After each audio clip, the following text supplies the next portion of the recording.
तो आज आप लोगों को स्लैब और बीम का मोनोलिथिक कंस्ट्रक्शन होने वाला है, वो साइट पर मैं लेकर आया हूँ।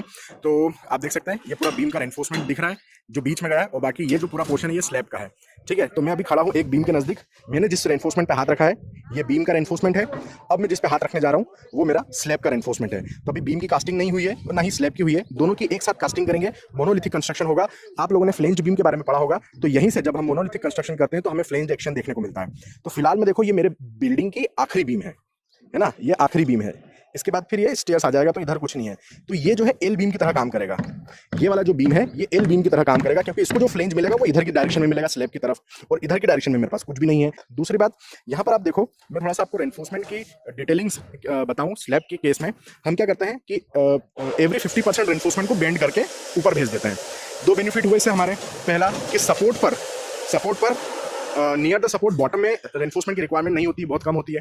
तो कोड के हिसाब से 50% एटलीस्ट भेजना चाहिए, तो हमने 50% भेज रखा है, बाकी को बेंड कर रखा है। कैसे देखना, क्या ये बेंड हुआ है? हाँ सर ये बेंड हुआ, ऊपर गया, ठीक है। तो ये हो गया अपना एक रेनफोर्समेंट। अगला ये वाला देखो, क्या ये बेंड हुआ है? नहीं सर ये तो नीचे देखो सीधा गया है, ये सीधा गया, इसको बेंड करके ऊपर नहीं भेजा, ठीक है। फिर उसका अगला देखो, अगला ये वाला, उसका क्या ये बेंड हुआ है? हाँ देखो सर बेंड होकर ऊपर गया है। मतलब ऊपर टॉप में दो रेनफोर्समेंट के बीच की दूरी कितनी हो गई होगी? एक ये और फिर सीधा ये जो बेंड हुए हैं दो, ये तो दोनों के बीच की दूरी हो गई है 12 इंच, क्योंकि यहां पर मैंने 6-6 इंचेस पर प्रोवाइड कर रखे हैं 10 mm के बार स्लैब के अंदर।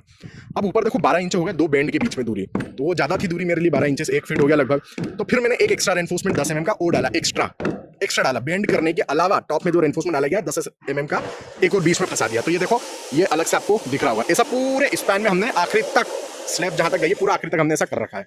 समझ में आती है मेरी बात? तो इस तरीके से हम करते हैं। आपने यदि कोड पढ़ा होगा SP34, तो SP34 कोड के हिसाब से हम लोग हर 50% मतलब 50% रेनफोर्समेंट को बेंड कर देते हैं। कितनी दूरी पर करते हैं?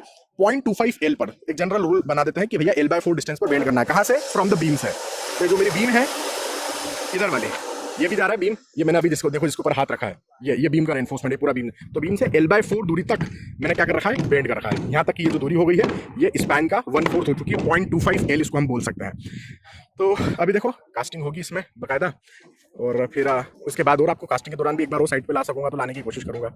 ठीक है। एक इंपॉर्टेंट बात और है दोस्तों कि गेट 2027 की तैयारी करने के लिए आप लोगों को 9,999 में कोर्स प्रोवाइड कर रहा है अनअकैडमी विथ गेट अश्योर। ये ऑफर कल एंड हो रहा है, उसके बाद प्राइस हाइक हो जाएगा, तो यही कोर्स आपको ज़्यादा प्राइस में मिलेगा। तो बेटर है आज ही अपना कोर्स परचेस कर लीजिए।